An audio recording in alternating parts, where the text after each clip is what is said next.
Welcome to a special edition of the Bloomberg Business of Sports podcast. Today, instead of our usual hosts, it's the Producers Podcast. My name is Justin Milliner. I'm one of the producers on the show, along with Ariel Agami, who is lead producer. Recently, we got a chance to sit down with Metta Sandiford-Artest. He's a former NBA pro, spending time on the Indiana Pacers, our hometown New York Knicks, as well as winning a title with the Los Angeles Lakers in 2009. We spoke with Artest about the state of the league, including his thoughts on the new in-season tournament, as well as some of his new business ventures. Let's take a listen to some of that conversation right now. Great to be with you, Metta. Great, always a pleasure to hear from you and to check in with you. You joined our hosts, Scarlet, Damian, and Michael, back in 2022 to discuss what's going on in your world of business. You're running Artest Management Group, an incubator and accelerator company for young companies with an eye towards growth. Can you give us an update in terms of some of the projects you're working on right now with your company and the type of investment flow you're seeing? I like data-driven businesses to help scale my members.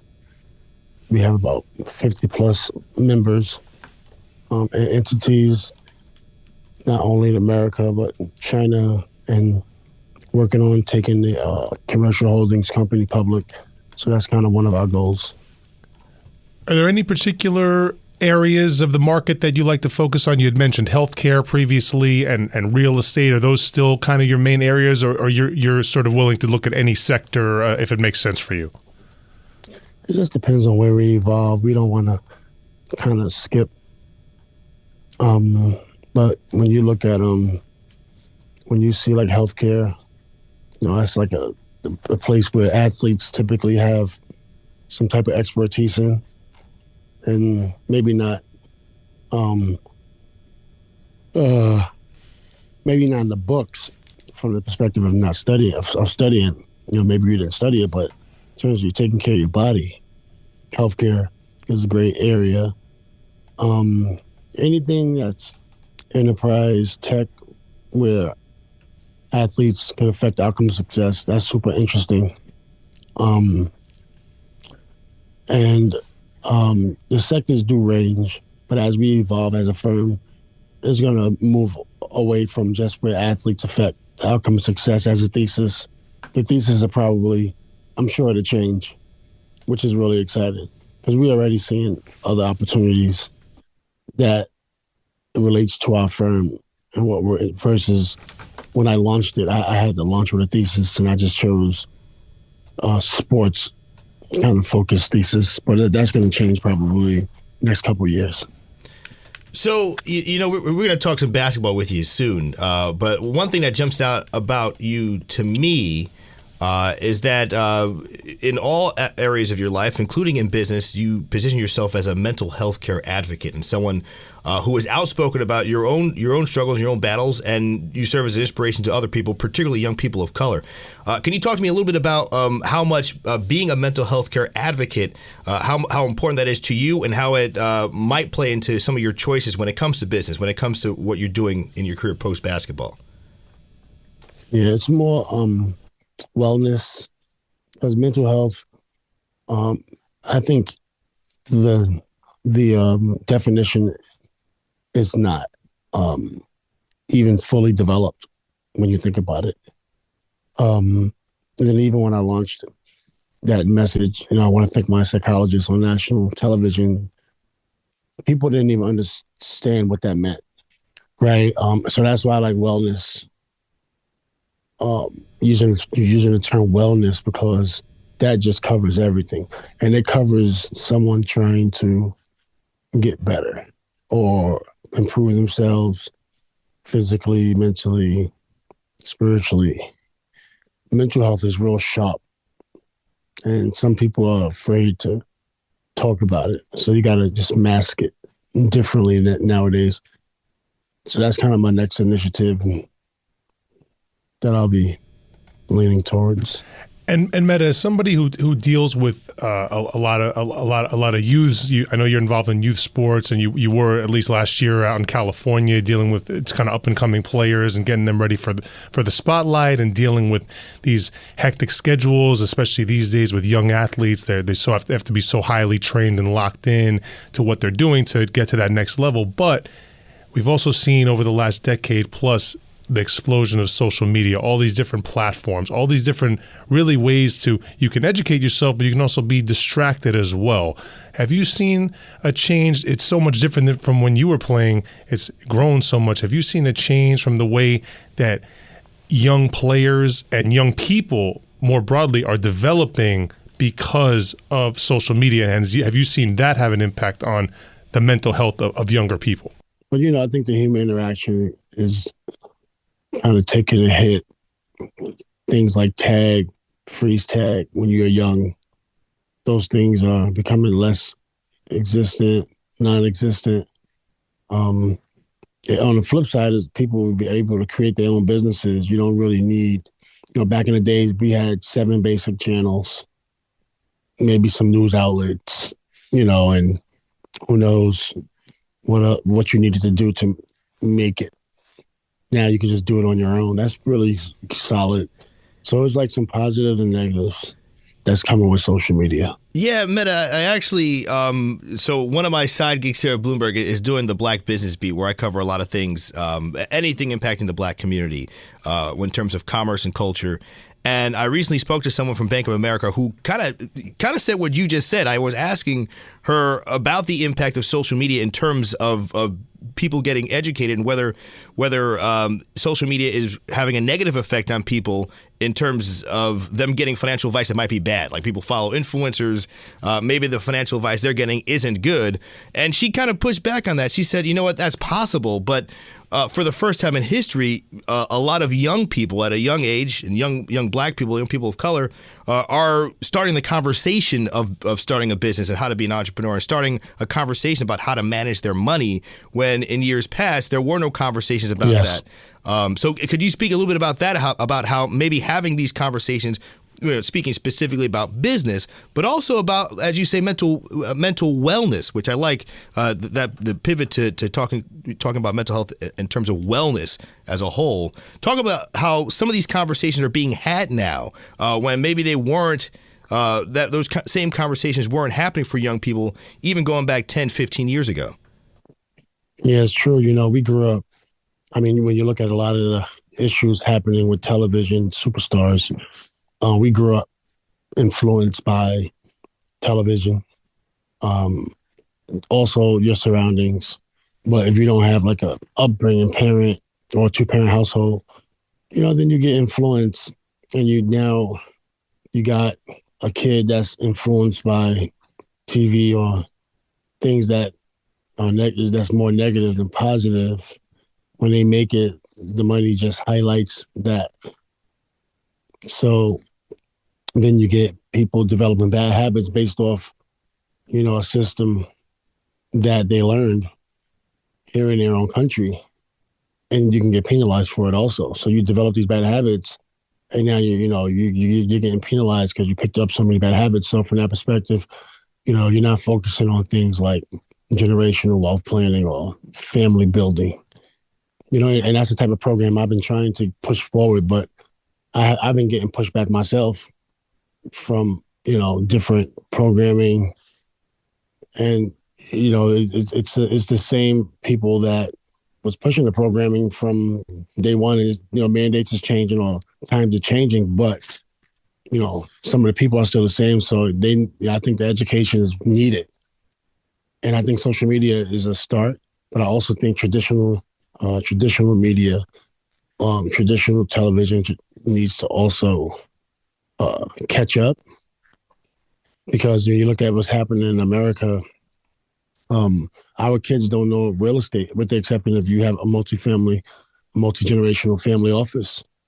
Like, you're going to keep your money in real estate, but our children don't know real estate, and a lot of the foreign investments is killing the chances of American-born citizens to even get involved in real estate. You probably have to be like a real estate broker to just do transactions, but you probably are going to have a difficult time finding a property next to a big city, unless we do what they're doing in Saudi and just build, some new cities, maybe somewhere in middle America.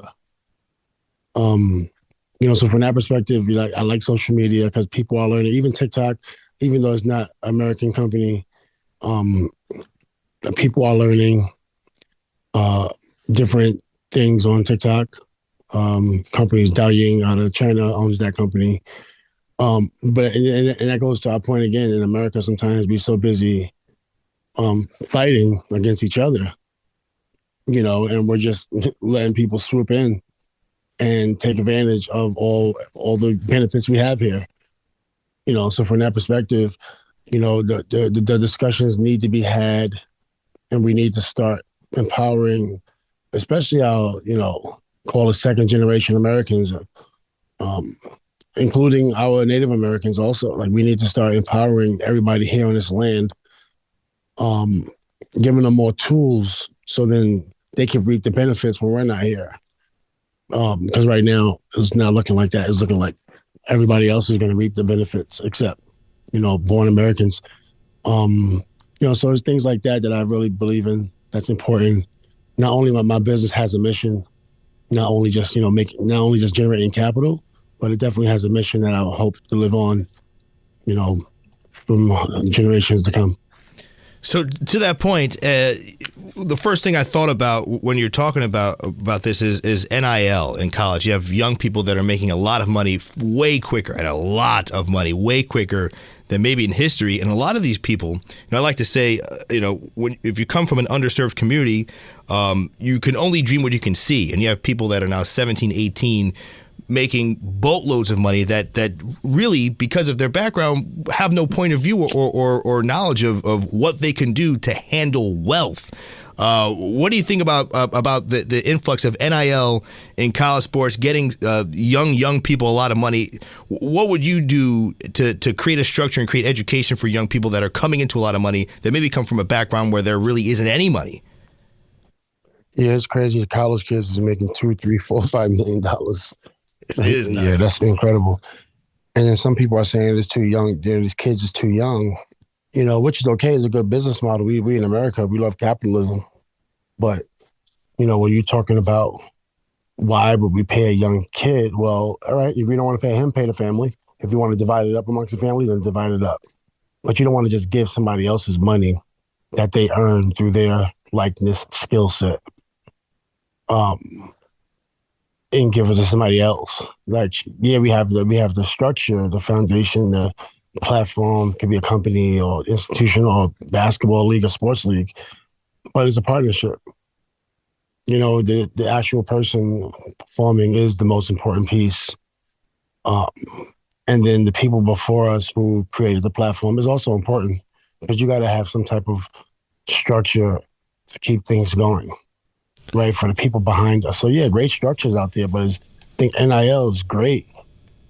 Give people a chance to make some money, and then we should be teaching them they should be buying real estate. They should mandate real estate right away, like they have to buy a house or something like that.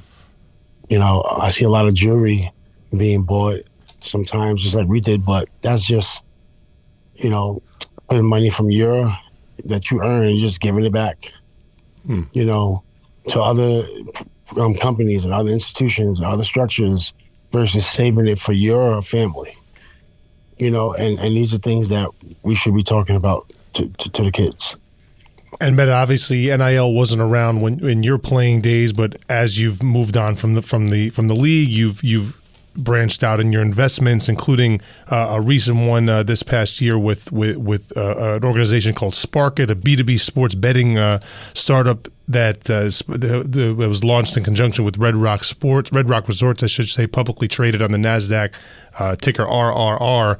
And I'd love to get your thoughts on what's going on with that business and sort of on sports gambling more broadly, because over the last few years, also sort of a change from your playing days, it has become so front and center. We know that people obviously have bet on sports for a long, long time, but now it's really just part of the entire sports production on a day-to-day basis. And the viewer, the consumer, is inundated with these advertisements for betting and things of that nature. So I want to get your thoughts on that. But tell me a little bit about the Sparket partnership and that business model. Yeah, my firm, we're like I said, a commercial holdings company. We have some companies we have controlling shares, some we don't. That's part of the portfolio. And we have services, growth services, fiduciaries and financial services, financial acceleration, marketing, consultation. So it's like a lot of things we bring to the table as a firm. I'm the chairman of the firm, so we're working with Sparkit to just help accelerate their brand, their company, and that's pretty much what I do these days. I don't necessarily use my likeness. I don't lend my likeness to anything, but my firm, I have, kind of a business.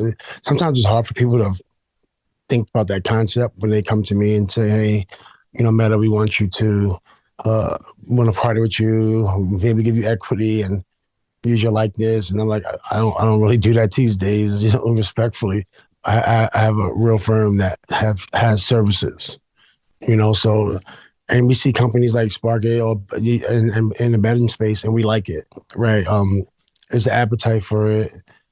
The technology behind betting is really cool. The data capturing behind betting is really cool. It's only, I think it might only be 9 licenses in America right now. Maybe it's 10 now, but there's room for growth. When you look at the amount of casinos we have, the amount of people that have disposable income to bet, so your company like Sparkit, I don't think they're late. It's fairly early. I mean, companies like the other betting license companies, they were very early. Obviously, they're winning now, but I think it's still room for other entrepreneurs to get involved like Sparkit. And what do you think, Metta, about from a broader perspective about the kind of inundation of the sports broadcast, the typical sports broadcast, whether it be NFL, college sports, NBA, with just the push to bet more, the push for the fan to bet more, and we've seen some issues in the NFL where guys have gotten actually ensnared in gambling situations and received suspensions. Is that fair? Should there be more? Is there enough guidance for both players and fans to kind of avoid the potential pitfalls that come with excessive gambling? I mean, is that a fear at all from a consumer perspective? And do you think the leagues are doing enough to mitigate damage there? Yeah, you definitely want to. I think maybe even put it in law. You can only bet so much because you don't want. Maybe you're not able to bet. $100 million if you're worth $20 billion. But you know what? If we're saving, another American or somebody else from themselves, then why not? Especially on the platforms. I see some platforms have a limit. And I think that's really important because it is addicting, right? So if you have any issues as a child or whatever, any addictive habits, then that's going to be you potentially be addicted and take it out on spending, like everybody else, and so that goes into teaching, our call it citizens, just helping them help themselves. And I think that's really important because we have seen people lose their shirt gambling. Even though I like the gambling space, my firm is pursuing different things in gambling also. But at the same time, you want to make sure you're protecting the future, a future family homeowner, because like I said, there's so much bad habits that we develop, and spending could just highlight, those bad habits. And Metta, what about Las Vegas having emerged as the premier sports destination over the last few years? We're basically seeing a situation where the only thing missing now is an NBA team, and we've heard LeBron James discuss how he wants to be part of the ownership group for when a franchise eventually lands in Vegas. Seems like a foregone conclusion. We already have a WNBA team there. The reigning champions are there. So it seems like only a matter of time before the NBA lands in Las Vegas. What are your thoughts on that city now with everything that goes along with it, the glitz, the glamour, the entertainment, the gambling?